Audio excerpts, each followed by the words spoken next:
Good morning, students. So, আজি আমি ভাৰতীয় অৰ্থনৈতিক উন্নয়নৰ উচ্চতৰ মাধ্যমিক দ্বিতীয় বৰ্ষৰ আমাৰ যিখন দ্বিতীয় পাঠ্যপুথি আছে তাৰে প্ৰথম চেপ্টাৰটো আৰম্ভ কৰিম। এতিয়া তোমালোকক মই প্ৰথম চেপ্টাৰটোৰ লগত ইন্ট্ৰডিউচ কৰাই দিওঁ। So, আমি এতিয়া প্ৰথম চেপ্টাৰটোলৈ যাওঁ।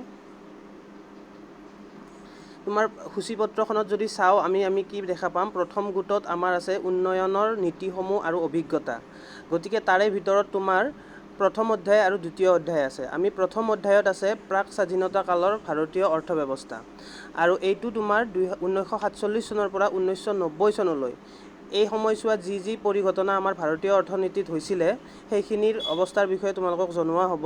গতিকে প্ৰথম অধ্যয়নত কি থাকিব, 1947 চনৰ আৰু তাৰ সমসাময়িক বা তাৰ আগৰ সময়খিনিত আমাৰ ভাৰতীয় অৰ্থনীতিত তোমালোকৰ ইংৰাজে কেনেকৈ শাসন কৰিছিল, কেনেকৈ আমাৰ অৰ্থনীতিখন ধ্বংসৰ পথলৈ লৈ গৈছিল, তাৰ বিষয়ে তোমালোকক ইয়াতে আভাস দিয়া হ'ব। গতিকে আমি প্ৰথম চেপ্টাৰটোলৈ যাওঁ।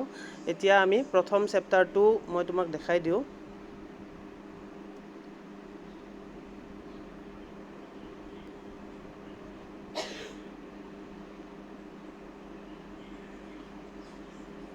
আমি এই চেপ্টাৰটোত যাম। এতিয়া মই ডাইৰেক্টলি সেই চেপ্টাৰটোলৈকে যাওঁ।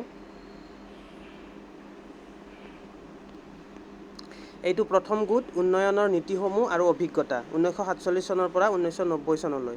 তাৰ প্ৰথম চেপ্টাৰটোত সেই সময়খিনি 1947 চনৰ বা তাৰ আগৰ সমসাময়িক সময়খিনিত কেনেকুৱা পৰিঘটনা হৈছিল তাৰ বিষয়ে তোমালোকক জনোৱা হ'ব। এতিয়া প্ৰথম অধ্যায় প্ৰাক স্বাধীনতা কালৰ ভাৰতীয় অৰ্থব্যৱস্থা, আৰু এই অধ্যায়টো পঢ়াৰ পিছত আমি কি জানিবলৈ পাম, ভাৰতীয় স্বাধীনতাৰ বৰ্ষ 1947 চনৰ ভাৰতীয় অৰ্থব্যৱস্থাৰ সৈতে তোমালোকে পৰিচিত হ'বা, আৰু ভাৰতীয় অৰ্থব্যৱস্থাৰ অনুন্নয়ন আৰু স্থবিৰতাৰ কাৰণসমূহ তোমালোকে বুজি পাবা। এই প্ৰথম অধ্যায়টো মই দুটা ক্লাছত শেষ কৰিম। আজি তোমালোকক এই চেপ্টাৰটোৰ আধা শেষ কৰাম, আৰু আধা শেষ কৰোৱাৰ লগে লগে ইয়াৰ লগত জড়িত যিকেইটা প্ৰশ্নৰ উত্তৰ আছে, প্ৰথমতে মই তোমালোকক প্ৰশ্নকেইটা দি দিম, তোমালোকক এটা চান্স দিম আজি ৰাতিৰ ভিতৰত শেষ কৰাৰ। সেই প্ৰশ্ন উত্তৰকেইটা লিখি যদি পাৰা তেতিয়াহ'লে তোমালোকে মোক আকৌ চেণ্ড কৰিবা, আৰু যদি পাৰা নাই মই তোমালোকক উত্তৰকেইটা এনেও মই অহাকালিলৈকে চেণ্ড কৰি দিম। এতিয়া আমি চেপ্টাৰটোলৈ যাওঁ। এতিয়া তোমাৰ 4 পৃষ্ঠা সকলো তোমালোকে যদি কিতাপখনৰ 4 নম্বৰ পৃষ্ঠাটো ওলোৱা তোমালোকে এইখিনি দেখা পাবা। ইয়াতে কৈছে যে প্ৰথম লাইনটোৱে হ'ল ভাৰতবৰ্ষ হ'ল আমাৰ সাম্ৰাজ্যৰ কেন্দ্ৰবিন্দু। এই সাম্ৰাজ্যই ইয়াৰ কৰ্তৃত্বাহীন আন কোনো অংশ হেৰুৱালে আমি তিষ্ঠি থাকিম, কিন্তু আমি ভাৰতবৰ্ষক হেৰুৱাব লাগিলে আমাৰ সাম্ৰাজ্যৰ বেলি ডুবিব। এইটো কৈছে Victor Alexander Bruce, the victory of India. এই এখন কিতাপ আছিলে, তাতে তেওঁ এই কথাখিনি লিখিছে। কাৰণ এই কথাখিনিৰ অৰ্থ এইটো হ'ল যে ভাৰতীয় অৰ্থনীতি, ভাৰতৰ ভূমিৰ পৰা আমাৰ ইংৰাজসকলে যি ধৰণৰ অমূল্য সম্পদ পাইছিল, সেই অমূল্য সম্পদবিলাক তেওঁলোকে ব্যৱহাৰ কৰিছিল তেওঁলোকৰ দেশত যিবিলাক উদ্যোগ আছিল তাৰ কেঁচামাল হিচাপে। ইয়াৰ পৰা তেওঁলোকে কেঁচামালবিলাক লৈ যায় তাতে তোমালোকৰ যিবিলাক উদ্যোগত ব্যৱহৃত সামগ্ৰী হিচাপে ব্যৱহাৰ কৰে, আৰু তোমালোকৰ যিটো ফাইনেল গুড বুলি কয়, মই যিটো তোমালোকক বুজাইছিলোঁ মধ্যৱৰ্তী দ্ৰব্য আৰু অন্তিম ব্যৱহাৰ দ্ৰব্য, সেই অন্তিম ব্যৱহাৰ দ্ৰব্যটো তেওঁলোকে প্ৰস্তুত কৰে, আকৌ আমাৰ ভাৰতৰ বজাৰত আনি সেইটো বিক্ৰী কৰি তেওঁলোকে লাভ বা প্ৰফিট অৰ্জন কৰে। গতিকে সেই গোটেই প্ৰচেছটো কেনেকৈ চলিছিল তাৰে তোমালোকক আভাস দিয়া হ'ব। এতিয়া সূচনা কৈছে যে ভাৰতীয় অৰ্থনৈতিক উন্নয়ন নামৰ পুথিখনিৰ প্ৰাথমিক উদ্দেশ্য হৈছে স্বাধীনতা লাভৰ পিছত সম্প্ৰতি ভাৰতীয় অৰ্থব্যৱস্থাৰ মূল বৈশিষ্ট্য আৰু ইয়াৰ উন্নয়ন সম্পৰ্কে ছাত্ৰ ছাত্ৰীসকলক অৱগত কৰোৱা। অৱশ্যে দেশখনৰ অৰ্থনীতিৰ বৰ্তমান আৰু ভৱিষ্যত সম্ভাৱনাৰ বিষয়ে জ্ঞান আহৰণ কৰাৰ লগতে ছাত্ৰ ছাত্ৰীসকলৰ বাবে ইয়াৰ অতীত সম্পৰ্কে জনাও প্ৰয়োজন। গতিকে আমি এটা কথা জানিব লাগিব যে আমাৰ ভাৰতবৰ্ষ স্বাধীন হৈছিল 1947 চনৰ, কিন্তু এই 1947 চনৰ বা তাৰ আগৰ সময়খিনিত ভাৰতত ইংৰাজসকলে প্ৰায় 200 বছৰ শাসন কৰিছিল। গতিকে এই 200 বছৰ শাসন কৰা সময়খিনিত তেওঁলোকে আমাৰ ভাৰতৰ অৰ্থনীতিৰ বাবে কেনেকৈ বিপদ কঢ়িয়াই আনিছিল, সেই গোটেই কথাখিনি তোমালোকে ইয়াতে আভাস পাবা। এতিয়া প্ৰথমতে আমি ভাৰতবৰ্ষৰ প্ৰাক স্বাধীনতা কালৰ অৰ্থনৈতিক অৱস্থাৰ ওপৰত দৃষ্টি নিক্ষেপ কৰি স্বাধীনতাৰ পৰৱৰ্তী কালত কেনেধৰণৰ চিন্তাৰ ভিত্তিত দেশখনৰ উন্নয়নৰ বাবে গ্ৰহণ কৰা বিভিন্ন ধৰণৰ কৌশলসমূহ গঢ়ি উঠিছিল সেই সম্পৰ্কে ধাৰণা ইয়াতে তোমালোকক দিয়া হ'ব। সাম্প্ৰতিক কালৰ ভাৰতীয় অৰ্থনৈতিক অৱস্থাটো এদিনতে সৃষ্টি হোৱা নাই। মানে কৈছে কি, আমি আজি 2022 চনত যিটো পৰিস্থিতিত বা যিটো অৱস্থাত আহি আমি উপনীত হৈছোঁ, সেই অৱস্থাটো একেদিনাই আমি এচিভ কৰা নাই বা আহৰণ কৰা নাই।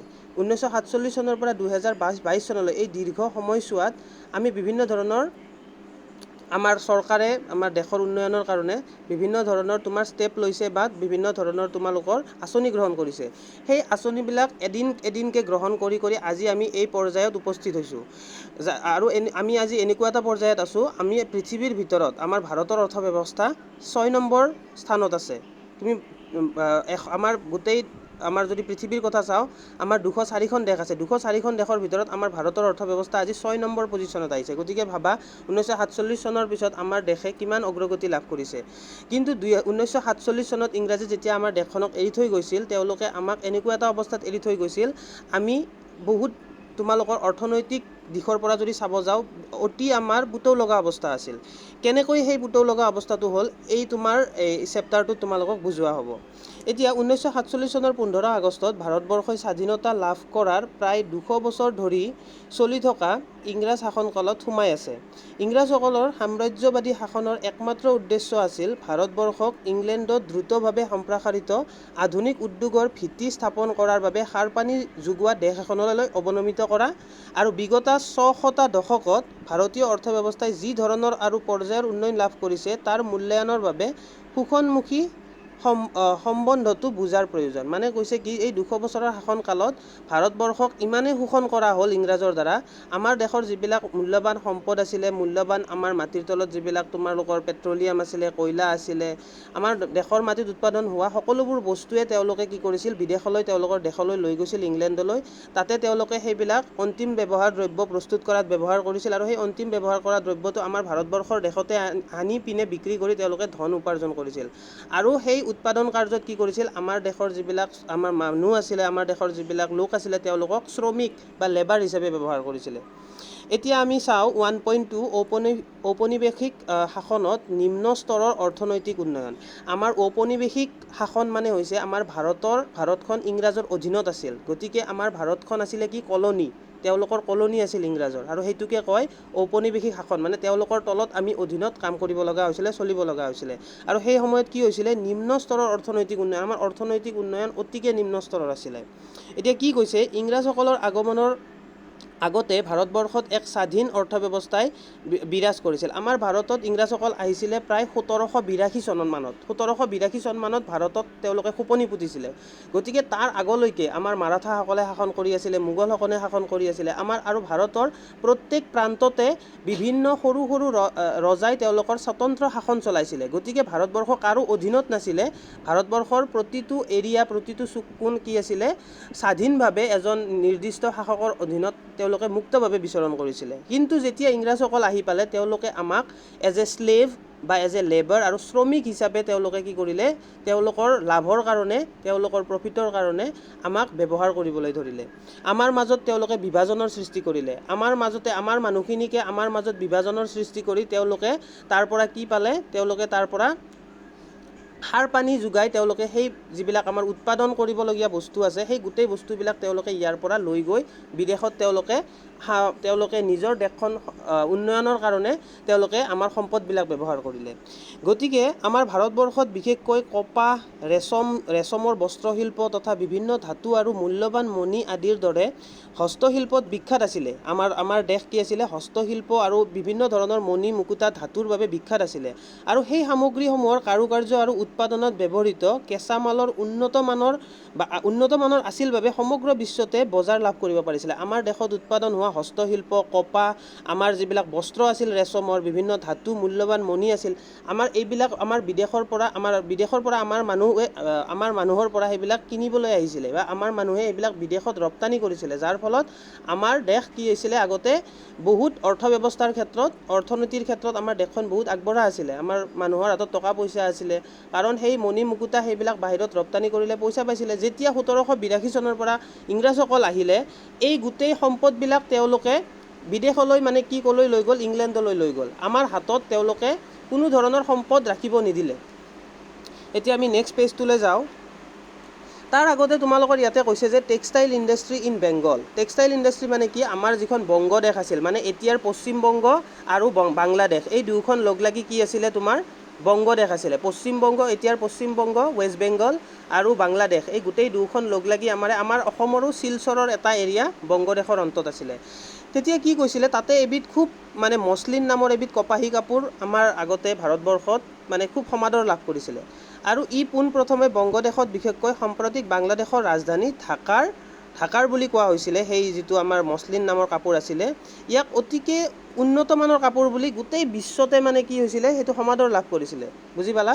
গতিকে এই মসলিন কাপোৰ আটাইতকৈ মসলিন কাপোৰৰো আটাইতকৈ যিবিধ মসৃণ আছে, তেওঁক কি বুলি কয়, মলমল বুলি কয়। আৰু এই মলমল কাপোৰ বিদেশী যিবিলাক আমাৰ ভ্ৰমণকাৰী আছিল, তেওঁলোকে খুব পচন্দ কৰিছিলে। আৰু আমাৰ ভাৰতৰ পৰা এই মসলিন কাপোৰ তেওঁলোকে বিদেশত লৈ গৈছিলে। আৰু যাৰ ফলত আমাৰ ভাৰতে কি পাইছিলে, ধন বা অৰ্থ পাইছিলে, যাৰ ফলত আমাৰ ভাৰতীয় অৰ্থনীতিৰ কি হৈছিলে, উত্থান হৈছিলে। কিন্তু ইংৰাজসকল অহাৰ পৰা তেওঁলোকে এই গোটেই আমাৰ যিটো টেক্সটাইল ইণ্ডাষ্ট্ৰি বা বস্ত্ৰ ইণ্ডাষ্ট্ৰি, সেইটো ধ্বংস কৰি পেলালে। কেনেকৈ ধ্বংস কৰি পেলালে, তোমাক আগৰ পাঠটোত আমি বুজাম এতিয়া। তাৰপিছত কি হ'ল, ভাৰতবৰ্ষৰ ঔপনিৱেশিক চৰকাৰে অনুসৰণ কৰা অৰ্থনৈতিক নীতিসমূহে ভাৰতীয় অৰ্থব্যৱস্থাৰ উন্নতি কৰাতকৈ ব্ৰিটিছসকলৰ আৰ্থিক স্বাৰ্থৰ সুৰক্ষা আৰু অগ্ৰগতিত অধিক গুৰুত্ব আৰোপ কৰিছিলে। এনেধৰণৰ নীতিবোৰে দেশখনক ইংলেণ্ডলৈ কেঁচা মালৰ যোগানকাৰী আৰু ইংলেণ্ডত উৎপাদিত সামগ্ৰীৰ গ্ৰাহকত পৰিণত কৰি ভাৰতীয় অৱস্থালৈ এক মৌলিক পৰিৱৰ্তন আনিছিল। আমাৰ ভাৰতীয় অৰ্থব্যৱস্থাটো ধ্বংস কৰি আমাৰ যিবিলাক কেঁচা মাল আছিল, তেওঁলোকে এইবিলাক বিদেশলৈ লৈ গৈছিল, তেওঁলোকৰ দেশলৈ লৈ গৈছিল। আৰু তেওঁলোকে কি কৰিছিলে, তেওঁলোকৰ দেশখন ধনী কৰিছিলে। স্পষ্টত ঔপনিৱেশিক চৰকাৰে ভাৰতবৰ্ষৰ জাতীয় তথা জনমূৰি আয় গণনাৰ বাবে কেতিয়াও আন্তৰিকতাৰে প্ৰচেষ্টা হাতত লোৱাই নাছিলে। মানে কি, জনমূৰি আয় মানে কি, তোমাৰ প্ৰত্যেকজন মানুহৰ এটা বছৰত কিমান ইনকাম কৰিলে, আমাৰ ভাৰতবৰ্ষত যদি ধৰা 100 কোটি মানুহ আছে, 100 কোটিৰ প্ৰত্যেকজন মানুহে বছৰত কিমান উৎপাদন কৰে বা তেওঁৰ আয় কিমান গোটেই বছৰটোত, সেইটোৰ এটা হিচাপ হয়। সেই হিচাপ কৰাৰ কাৰণে যিটো জনমূৰি আয়ৰ হিচাপ, ইংৰাজসকলে কোনো ধৰণৰ ব্যৱস্থা লোৱা নাছিলে। এই ক্ষেত্ৰত ব্যক্তিগত পৰ্যায়ত চলোৱা কিছুমান প্ৰচেষ্টাৰ ফলাফল আছিলে দাদাভাই, পৰস্পৰ বিৰোধী আৰু অসংলগ্ন। আমাৰ এই যে তোমাৰ জনমূৰি আয় গণনাৰ ক্ষেত্ৰত আমাৰ ভাৰতীয় কেইজনমান ব্যক্তি আছিল, Dadabhai Naoroji, William Digby, Findlay Shirras, VKRV Rao আৰু RC দেশাই আদি এনেধৰণৰ উল্লেখযোগ্য গণনাকাৰীসকলৰ ভিতৰত ৰাওৱে কৰা গণনাকে ঔপনিৱেশিক শাসনকালত ভাৰতীয় জাতীয় তথা জনমূৰি আয়ৰ তাৎপৰ্যপূৰ্ণ গণনা হিচাপে ধৰা হয়। গতিকে কাক ধৰা হ'ব, ৰাও মানে কোনগৰাকী, VKRV ৰাও। গতিকে তেওঁৱে জনমূৰি আয় বা ভাৰতীয় জাতীয় আয় গণনাৰ ক্ষেত্ৰত তেখেতে এক উল্লেখযোগ্য কি দিছিলে, অৱদান দিছিলে। যি কি নহওক, বেছিভাগ অধ্যয়নতে দেখা যায় যে 20 শতিকাৰ প্ৰথমাৰ্ধত দেশখনৰ মুঠ প্ৰকৃত উৎপাদন বৃদ্ধি 2%তকৈ কম আছিলে আৰু বছৰি জনমূৰি আয়ৰ বৃদ্ধি মাত্ৰ 0.5% আছিলে। মানে প্ৰত্যেক বছৰে আমাৰ যিটো দেশৰ উৎপাদন বৃদ্ধি হ'ব লাগে, মাত্ৰ 2% বা 2% হৈছিলে। কিন্তু আমাৰ এতিয়া যদি চাওঁ, আমাৰ বছৰি তোমাৰ যিটো বৃদ্ধি হয়, সেইটো প্ৰায় 8 বা 9% হয়। কিন্তু সেই সময়ত মাত্ৰ 2% বা তাতকৈও কম আছিল। আৰু আমাৰ জনমূৰি আয় আছিলে মাত্ৰ 0.5%, মানে মাত্ৰ 0.5%। এতিয়া দেখিছা তোমালোকে, আমি পঢ়ি পিনেই বুজি পালোঁ যে কেনেকৈ ঔপনিৱেশিক শাসনকালৰ সময়ত ইংৰাজে আমাৰ ভাৰতবৰ্ষক কি কৰিছিলে, শোষণ কৰিছিলে। এইবাৰ আহোঁ আমাৰ ভাৰতবৰ্ষৰ যি কৃষিখণ্ড আছিল, ইংৰাজৰ শাসনকালত কেনেকৈ অৱনমিত হৈছিলে, কেনেকৈ ধ্বংসৰ মুখলৈ গৈছিলে আমাৰ কৃষিখণ্ডটো। এতিয়া চোৱা, 1.3 আছে, ইংৰাজ ঔপনিৱেশিক শাসনকালত ভাৰতবৰ্ষৰ অৰ্থনীতি মূলতঃ কৃষিভিত্তিক হৈয়ে আছিলে। দেশখনৰ মুঠ জনসংখ্যাৰ প্ৰায় 85% লোকেই বিশেষকৈ গ্ৰামাঞ্চলত বাস কৰিছিলে আৰু তেওঁলোকে প্ৰত্যক্ষ আৰু পৰোক্ষভাৱে কৃষিৰ ওপৰত ভিত্তি কৰি জীৱন নিৰ্বাহ কৰিছিলে। ইমান সৰহ সংখ্যক লোকৰ জীৱিকাৰ উপায় হোৱা স্বত্তেও কৃষিখণ্ডই স্থবিৰতাত ভুগিছিল আৰু প্ৰায় সঘনাই ইয়াৰ অৱনতি ঘটিছিলে। আমাৰ দেশৰ 100 জন যদি মানুহ আছে, 85 জনে কি কৰিছিলে, কৃষিৰ লগত জড়িত হৈ আছিলে। তথাপিও আমাৰ দেশৰ কৃষিখণ্ডৰ উৎপাদন বহুত কি আছিলে, তোমাৰ ভাল নাছিলে, মানে বহুত অৱনমিত হৈছিলে। ইয়াৰ কাৰণ বহুতো আছে, আমি আগত আলোচনা কৰিম। আৰু কি আছিলে, আমাৰ পৰোক্ষভাৱে গোটেইখিনি মানুহে কৃষিৰ ওপৰতেই নিৰ্ভৰ কৰিছিলে। তথাপিও কৃষিখণ্ডৰ উৎপাদন অতিকে পুতৌ লগা আছিলে। কৃষিৰ উৎপাদনশীলতা বৰ্ধিত হাৰত হ্ৰাস পাইছিলে। আমাৰ যদি এই বছৰত যদি তোমাৰ ধৰাচোন 100 কুইণ্টেল ধান উৎপাদন হৈছিলে গোটেই দেশত, তেতিয়াহ'লে ব্ৰিটিছৰ সময়ত কেনেকুৱা আছিলে, 100 আছিলে যদি আগৰ বছৰত, তাৰ পিছৰ বছৰত আহি পেলাই 80 হ'ল, তাৰ পিছৰ বছৰত আকৌ 50 হ'ল, তাৰ পিছৰ বছৰত আকৌ 40 হ'ল। গতিকে এনেকৈ মই জাষ্ট এটা উদাহৰণ দিছোঁ, এনেকৈ আমাৰ কি হৈছিলে, কৃষিৰ উৎপাদন ক্ষমতাটো ধীৰে ধীৰে কি হৈছিলে, তোমাৰ লাহে লাহে হ্ৰাস হৈ গৈছিলে। কিয় হৈছিলে? অৱশ্যে কৃষিৰ ভূমিৰ সম্প্ৰসাৰণ হোৱা হেতুকে মুঠ হিচাপে এই খণ্ডটোৰ কিছু পৰিমাণে বৃদ্ধি ঘটিছিল। কৃষি অৱস্থাত স্থবিৰতাৰ মূল কাৰণ আছিল ঔপনিৱেশিক চৰকাৰে প্ৰণয়ন কৰা বিভিন্ন ধৰণৰ ভূমি বন্দবস্তি ব্যৱস্থাসমূহ। ইয়াৰ কাৰণ এটা প্ৰধান আৰু বহুত ডাঙৰ এটা কাৰণ আছিলে কি, ভূমি বন্দবস্তি ব্যৱস্থাসমূহ, মানে জমিদাৰৰ মানে একোজন তেওঁলোকে ইংৰাজসকলে কি কৰিছিলে, ধৰাচোন এটা এৰিয়া, বহুত ডাঙৰ এটা এৰিয়া, ধৰি ল'লোঁ আমাৰ কামৰূপ জিলাখনৰ সমান ডাঙৰ এৰিয়া এটা কি কৰিব, এজন জমিদাৰৰ আণ্ডাৰত তেওঁলোকে ইংৰাজসকলে দি দিব। আৰু সেই জমিদাৰসকলক ক'ব কি, তোমালোকে এই তোমাৰ এৰিয়াত থকা যিমানবিলাক কৃষক আছে চবৰ পৰা তোমালোকে টেক্স বা কৰ সংগ্ৰহ কৰা। তেওঁলোকে মাটিত উৎপাদন কৰিছে বা নাই সেইটো ডাঙৰ কথা নহয়, কিন্তু তেওঁলোকে কৰ দিবই লাগিব বা টেক্স চৰকাৰক দিবই লাগিব। আৰু সেই টেক্স কাৰ জৰিয়তে গৈছিল, তোমালোকৰ জমিদাৰৰ জৰিয়তে গৈছিল। গতিকে কৃষকসকলক অতি বেয়াকৈ শোষণ কৰা হৈছিলে। এতিয়া ক'ব ইয়াতে, আমি চাওঁ এতিয়া কিতাপে কি কৈছে আমাক। বিশেষকৈ সাম্প্ৰতিক ভাৰতৰ পূৰ্বাঞ্চলৰ ৰাজ্যসমূহ লৈ গঠিত সেই সময়ৰ বেংগল প্ৰেচিডেন্সিয়ে প্ৰণয়ন কৰা জমিদাৰী ব্যৱস্থাত কৃষিখণ্ডৰ পৰা সৃষ্টি হোৱা লাভ কৃষকৰ পৰিৱৰ্তে জমিদাৰৰ হাতলৈ গৈছিলে। অকল ঔপনিৱেশিক চৰকাৰেই নহয়, সৰহসংখ্যক জমিদাৰেও কৃষিৰ উন্নতিৰ বাবে কোনো উদ্যোগ হাতত লোৱা নাছিল। জমিদাৰসকলৰ প্ৰধান স্বাৰ্থ আছিল কৃষকসকলৰ অৰ্থনৈতিক অৱস্থা সম্পৰ্কে কোনো ধৰণৰ বিবেচনা নকৰাকৈ তেওঁলোকৰ পৰা খাজানা আদায় কৰা। খাজানা মানে টেক্স বা কৰ। ফলত তেওঁলোকে অশেষ যাতনা ভুগিবলগীয়া হৈছিল আৰু পিছলৈ সামাজিক অশান্তিৰ সৃষ্টি হৈছিলে। কি হৈছিলে, জমিদাৰসকলৰ আণ্ডাৰত কৃষকসকল আছিলে আৰু কৃষকসকলৰ পৰা তেওঁলোকে টেক্স বা কৰ বা খাজনাবিলাক সংগ্ৰহ কৰিছিলে। কৃষকসকলৰ কথা তেওঁলোকে অলপো বুজা নাছিলে। কোনোবা বছৰ ধৰাচোন অতিকে খৰাং হ'ল, বানপানী আহিল, কোনো ধৰণৰ খেতি নহ'ল, কিন্তু তথাপিও তেওঁলোকে জমিদাৰজনক খাজনা বা কৰ দিবই লাগিছিলে। কাৰণ সেইটো কাৰ অৰ্ডাৰ আছিলে, তোমাৰ ইংৰাজসকলৰ অৰ্ডাৰ আছিলে। গতিকে তেওঁলোকে যেনে তেনে য'ৰ পৰাই নহওক তেওঁলোকে মাটি বিক্ৰী কৰি হ'লেও, তেওঁলোকে লঘোণে থাকি হ'লেও পইচা জমা কৰি তেওঁলোকক দিব লগা হৈছিলে। গতিকে তোমালোকে বুজি পাইছা যে আমাৰ কৃষিৰ অৱস্থাটো কিয় পুতৌ লগা হৈছিলে, অতিকে শোষণ কৰা হৈছিলে কৃষকসকলক। ৰাজহ বন্দবস্তিৰ ব্যৱস্থাও জমিদাৰীসকলৰ এনেধৰণৰ দৃষ্টিভংগীৰ বাবে বহু পৰিমাণে দায়ী। নিৰ্দিষ্ট পৰিমাণৰ ভূমি ৰাজহ জমা দিয়াৰ বাবে নিৰ্দিষ্ট দিন নিৰ্ধাৰণ কৰা হৈছিল আৰু সেই নিৰ্দিষ্ট দিনত ৰাজহ জমা দিব নোৱাৰিলে জমিদাৰসকলে অধিকাৰ হেৰুৱাবলগীয়া হৈছিলে। ইংৰাজসকলে জমিদাৰসকলকো কি কৰিছিলে, শোষণ কৰিছিলে, আনকি কৃষকসকলকতো কৰিছিলেই। জমিদাৰসকলক কেনেকৈ কৰিছিলে, ধৰাচোন জমিদাৰজনক কৈছে যে তুমি কামৰূপ ডিষ্ট্ৰিক্টত যিমান কৃষক আছে চবৰে পৰা তুমি পইচা সংগ্ৰহ কৰা, আৰু তেওঁলোকক এটা দিন নিৰ্ধাৰণ কৰি দিছিল। জমিদাৰসকলক কৈছিলে যে প্ৰত্যেক মাহৰ 1 তাৰিখে তোমালোকে কৃষকৰ পৰা ধনবিলাক সংগ্ৰহ কৰিবা, কৰবিলাক। যদি জমিদাৰজনে কিবাকে দিব নোৱাৰিছিলে, তেতিয়াহ'লে জমিদাৰজনেকো কি কৰিছিলে, তেওঁৰ আণ্ডাৰত যে ইমানখিনি এৰিয়া বা ইমানখিনি ঠাই তেওঁক কণ্ট্ৰল কৰিবলৈ দিছিলে, শাসন কৰিবলৈ দিছিলে, তেওঁৰ হাতৰ পৰা সেই অধিকাৰটো গুচি যায়। গতিকে জমিদাৰজনৰ হাতৰ পৰা সেই অধিকাৰটো যোৱাৰ ভয়ত জমিদাৰজনেও কৃষকসকলৰ ওপৰত বেছিকৈ জোৰ দিছিলে।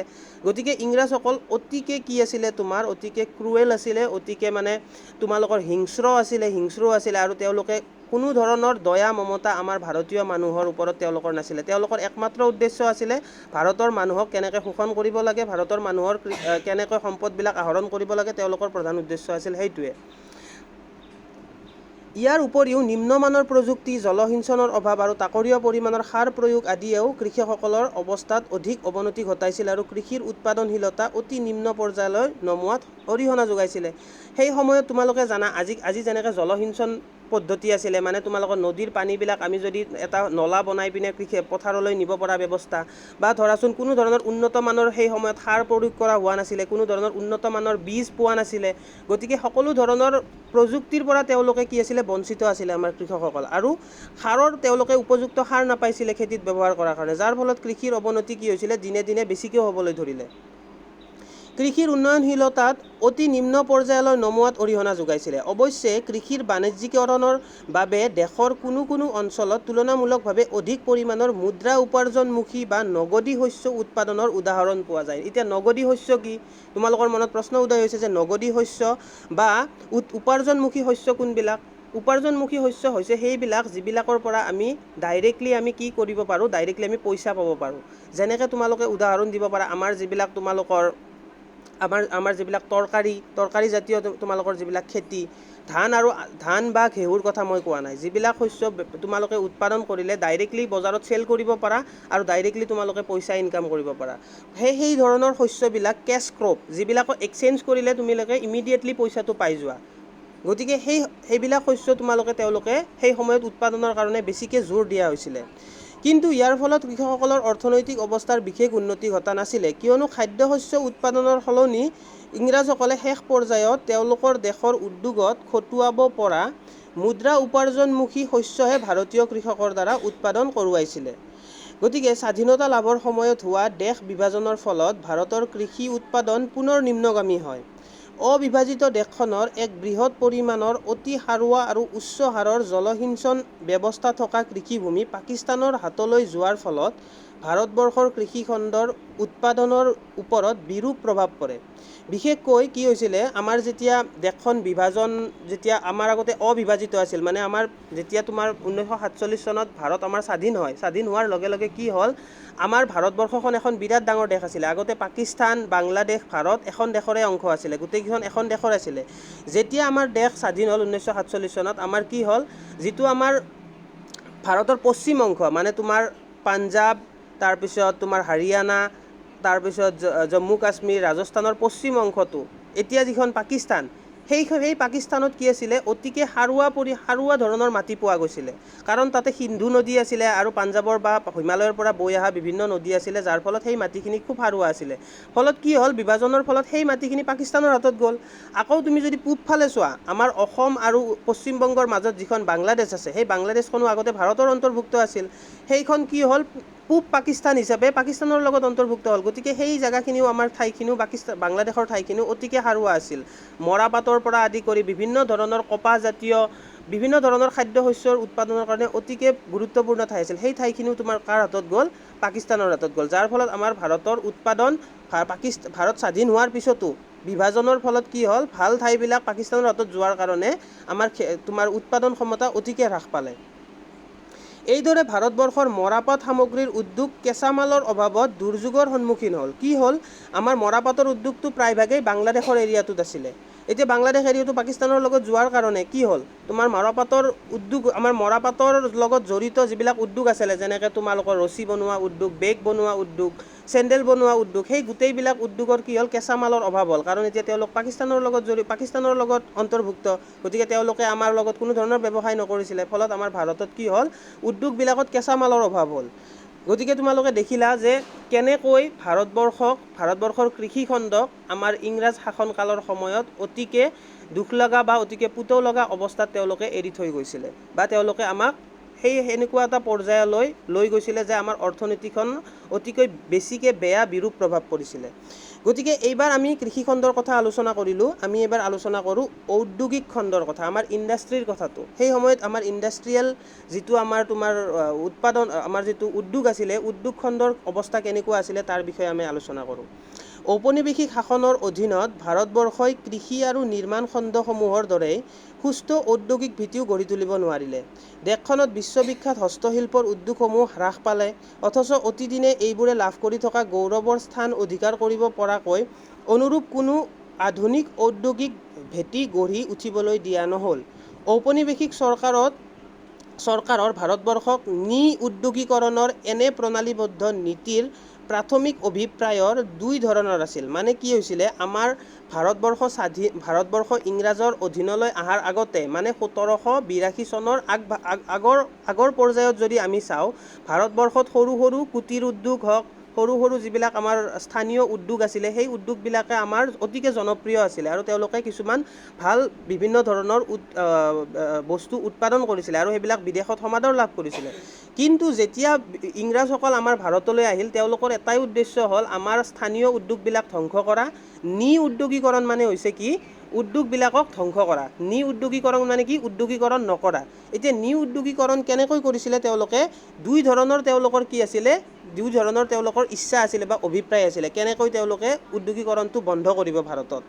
প্ৰথমটো আছিলে তেওঁলোকৰ ভাৰতবৰ্ষত মাথোন ইংলেণ্ডত গঢ়ি উঠা আধুনিক উদ্যোগসমূহৰ কাৰণে প্ৰয়োজনীয় গুৰুত্বপূৰ্ণ কেঁচা সামগ্ৰীবোৰৰ ৰপ্তানিকাৰীৰ পৰ্যায়লৈ অৱনমিত কৰা।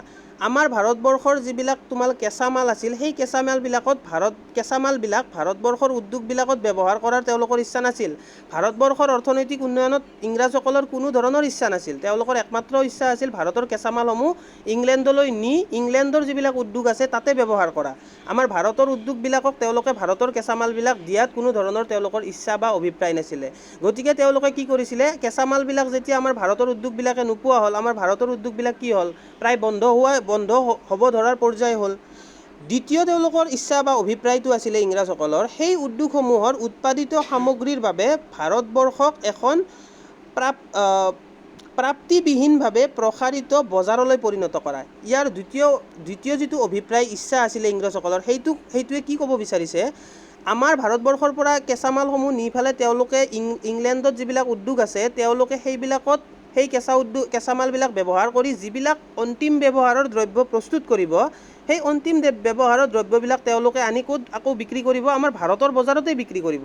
কেঁচা মালবিলাক তেওঁলোকে আমাৰ ভাৰতৰ পৰা অতি কম খৰচত লৈ গৈ পেলাই তেওঁলোকে ইংলেণ্ডত উদ্যোগবিলাকত সেইবিলাক ব্যৱহাৰ কৰিলে আৰু অতি উচ্চমানৰ তেওঁলোকে কিছুমান দ্ৰব্য প্ৰস্তুত কৰি পেলাই ভাৰতৰ বজাৰত সেইবিলাক উচ্চ দামত তেওঁলোকে বিক্ৰী কৰি অধিক মুনাফা অৰ্জন কৰিবলৈ ধৰিলে। বুজি পালা তোমালোকে?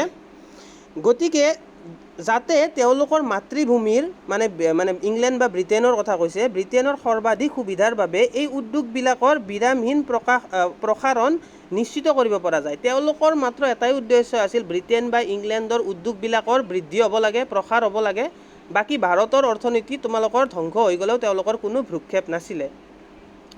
এতিয়া খোলা অৰ্থব্যৱস্থাৰ দৃশ্যপটত স্থানীয় হস্তশিল্পৰ উদ্যোগসমূহৰ অৱনতিৰ ফলত দেশত প্ৰভূত নিবনুৱা সমস্যাৰ সৃষ্টি হোৱাৰ লগতে স্থানীয়ভাৱে প্ৰস্তুত সামগ্ৰীৰ পৰা বঞ্চিত ভাৰতবৰ্ষৰ ভোক্তাৰ বজাৰত এক নতুন চাহিদাৰ সৃষ্টি হ'ল।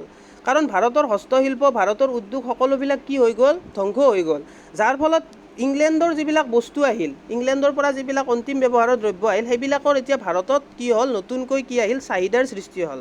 ইংলেণ্ডত সেইবিলাক সস্তাতে প্ৰস্তুত কৰা সামগ্ৰীৰ বৰ্ধিত আমদানিৰ জৰিয়তে লাভজনকভাৱে এনে চাহিদা পূৰণ কৰা হৈছিল। এতিয়া ভাৰতত যিহেতু উদ্যোগ নাই, ভাৰতৰ উদ্যোগত কোনো ধৰণৰ দ্ৰব্য প্ৰস্তুত নহয়, গতিকে ইংলেণ্ডৰ দ্ৰব্যবিলাকেই মানুহে এতিয়া ভাৰতৰ মানুহবিলাকে গ্ৰহণ কৰাৰ বাহিৰে বেলেগ উপায় নাছিলে, গতিকে তেওঁলোকে গ্ৰহণ কৰিব লাগিছিলে। 19 শতিকাৰ দ্বিতীয়াৰ্ধত, 19 শতিকা মানে তোমাৰ 1800 শতিকাটোৰ কথা কৈছে, 19 শতিকাৰ দ্বিতীয়াৰ্ধত মানে প্ৰায় 1850 চনৰ মানৰ কথা কৈছে, সেই সময়ত আধুনিক উদ্যোগে ভাৰতবৰ্ষত খোপনি পুতিবলৈ আৰম্ভ কৰিছিল। যদিও ইয়াৰ বিকাশ তেনেই লেহেমীয়া হৈ থাকিল, আৰম্ভণিতে এই বিকাশ কপাহী বস্ত্ৰ আৰু মৰাপাট কল স্থাপনতে সীমাবদ্ধ আছিল। মূলতঃ ভাৰতীয়সকলে আধিপত্য বিস্তাৰ কৰা কপাহী বস্ত্ৰৰ কলসমূহ মহাৰাষ্ট্ৰ, গুজৰাট আদিৰ দৰে দেশৰ পশ্চিম অংশত অৱস্থিত আছিল।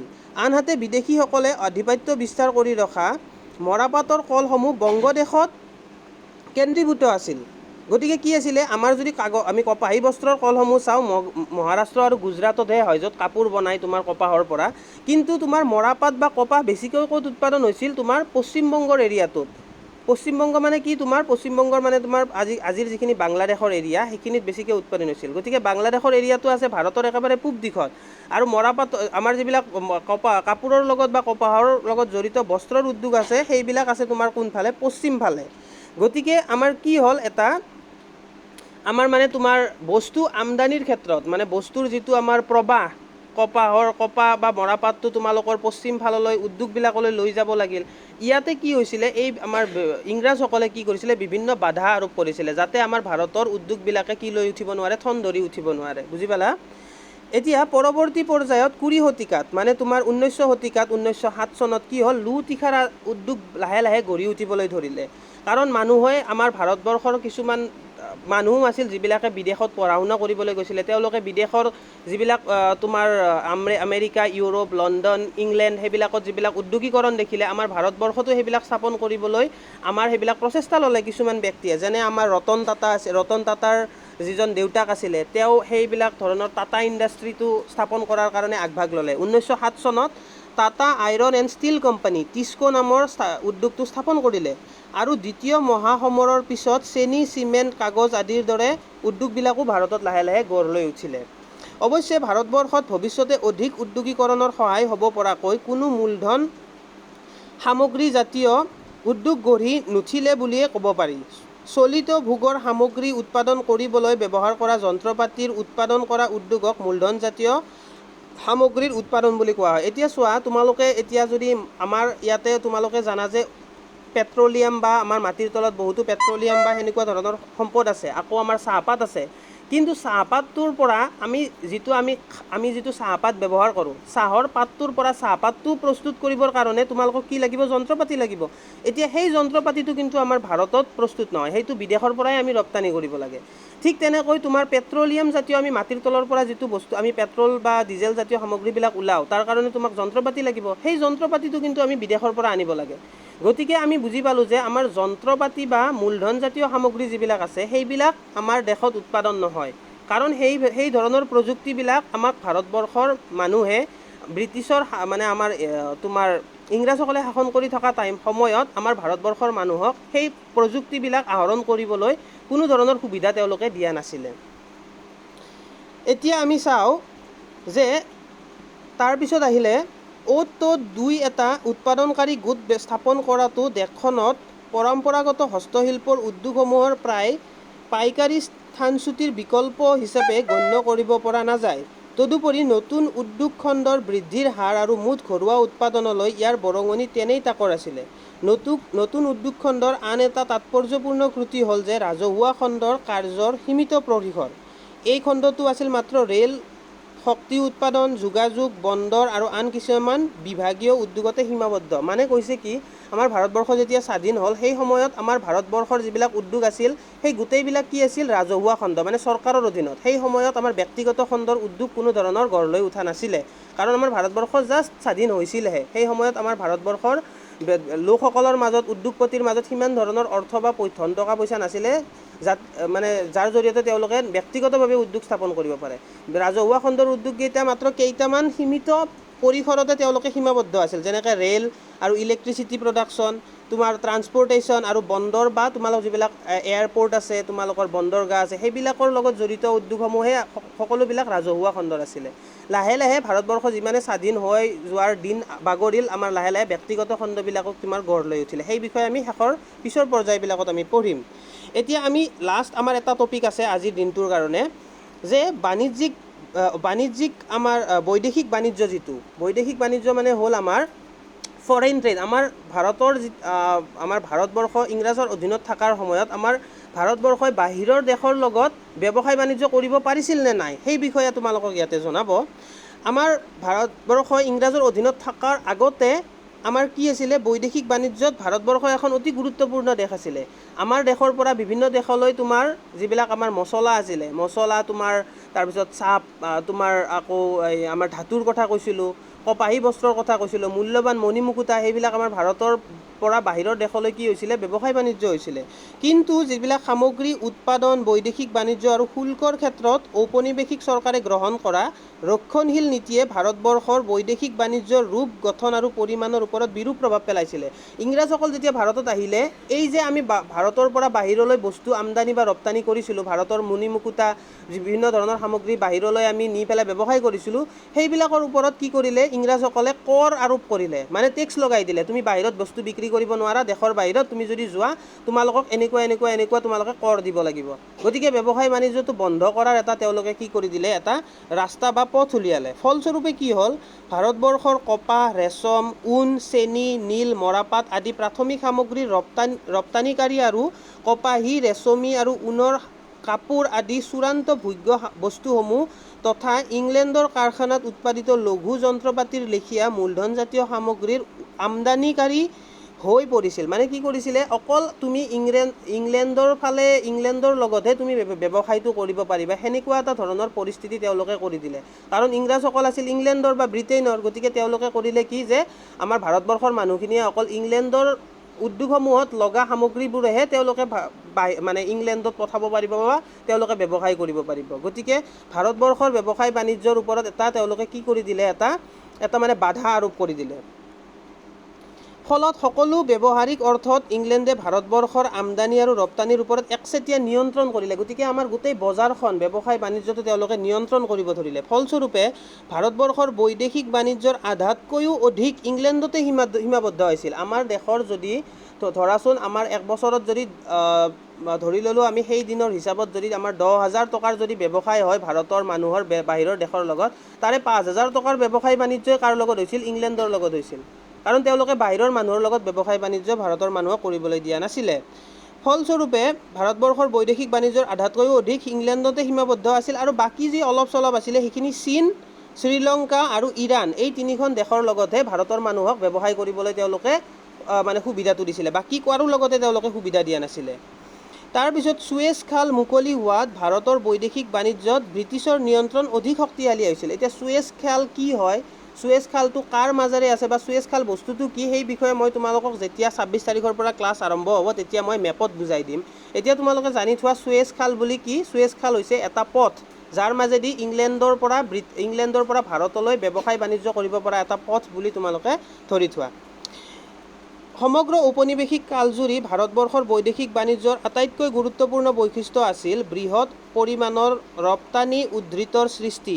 কিন্তু দেশখনৰ অৰ্থব্যৱস্থাৰ বিস্তৰ মূল্যৰ বিনিময়তহে এই উদ্ধৃত সম্ভৱ হৈছিল। গতিকে কি ক'ব বিচাৰিছে? ভাৰতবৰ্ষৰ উত্থানত, আমাৰ ভাৰতবৰ্ষৰ ব্যৱসায় বাণিজ্যৰ উত্থানত ইংৰাজসকল কেতিয়াও তেওঁলোকে কি হোৱা নাছিলে? তেওঁলোকে সেইটো বিচৰা নাছিলে।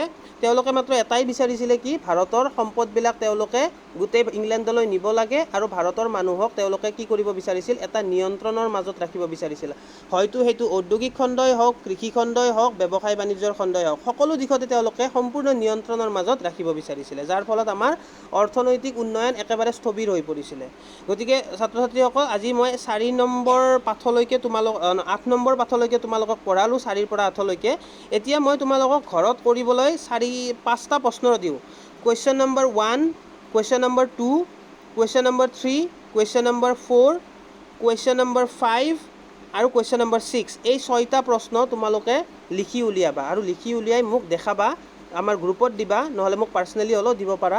আৰু নহ'লে মই তোমালোকক কালিৰ ভিতৰত এই 6টা প্ৰশ্নৰ উত্তৰ মই তোমালোকক দি দিম।